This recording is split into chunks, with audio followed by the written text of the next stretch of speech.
Welcome back to Chloe TV, no? So, maligayang araw po sa inyong lahat and mag-ingat po kayo palagi kung saan kayo naroroon. Mga kababayan natin nandito sa Pilipinas, mga kababayan nating mga OFW na palagi nakasuporta. Ayan, thank you for watching. Maraming salamat sa pag-like and share dyan.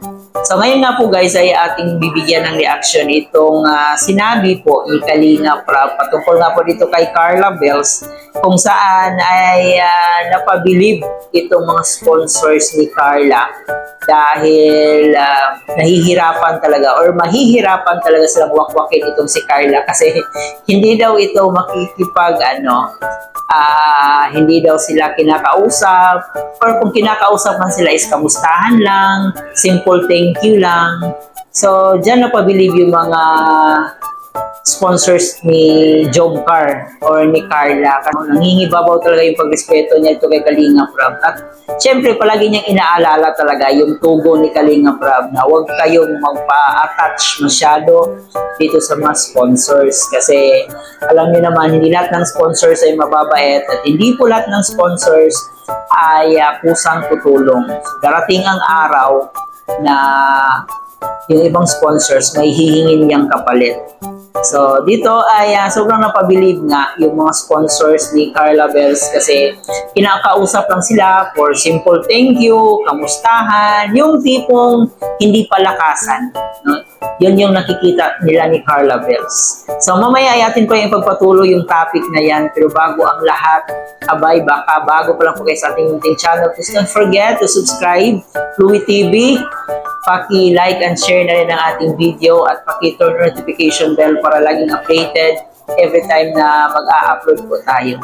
At ating suportahan ang ating ama ng Kalingap na si Kuya Bal Santos Matumbang at Edna Vlog and Kalingap Prab. Suportahan rin po natin ang mga Q-Boys, Kalingap Partners, mga charity vloggers sa Pilipinas na tumutulong sa ating mga kababayang mahihirap, huwag nating kalimutan. Siyempre, yung mga sama nating Kalingap reactors, huwag din natin kalimutan. Suportahan din po natin sila. So dito guys, ito yung pruweba na talagang hindi kinakausap yung mga sponsors ni Carla Bells. No?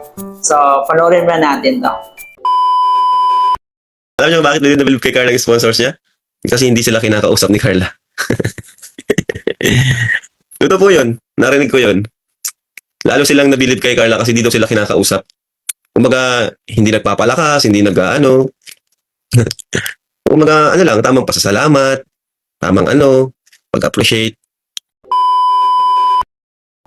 So yun nga, napabilib talaga si Kalinga Prab ito kay Carla Bells. At syempre, yung mga sponsors talaga ni Carla, yung mga sponsors ng Jomcar. Kasi palagi niyang nasa isipan niya yung mga tagubilin ni Kalinga Prab na huwag kang magpa-attach masyado sa mga sponsors. Kasi hindi lahat ng sponsors ay mababait at hindi lahat ng sponsors ay kusang tutulong.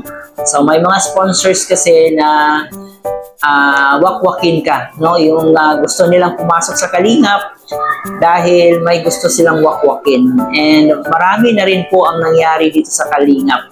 Ang nangyari, after mawakwak, so iniwanan, di ba? Ilan na bang mga key-angels ang nawakwak dito sa Kalingap? Tingnan nyo kung nasaan sila ngayon. So walang nangyari sa kanila. So, marami na, many to mention ng mga key-angels ang nawakwak dito sa Kalingap. Pero, ngayon ay iniwanan na rin sila ng sponsors. Nakakalungkot lang na may bago na namang key-angels na nawakwak. So, we hope na hindi malalaos, hindi siya mawawala sa ere.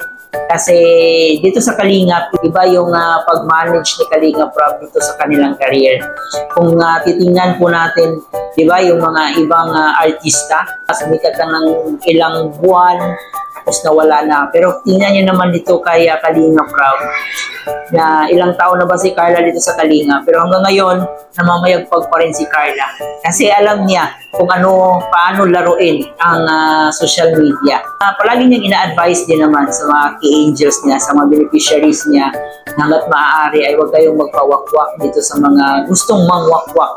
Kaya nakaka-proud itong si Carla kasi palagi talagang isinaisip niya no? Palaging isinapuso niya yung mga sinasabi ni Kalinga Prab. So yun po yung tao na makikita nating masunurin sa mga rules and regulation ni Kalinga Prab. And syempre hindi lang naman si Carla, pati si Joy, yung mga iba pang beneficiary na matagal na sa Kalingap na hanggang ngayon ay naniniwala at sumusunod pa rin sila dito kay Kalinga Prab. So, gusto kasi ni Kalinga Prab na pangmatagalan yung kumbaga pangmatagalan na solusyon ang gagawin niya.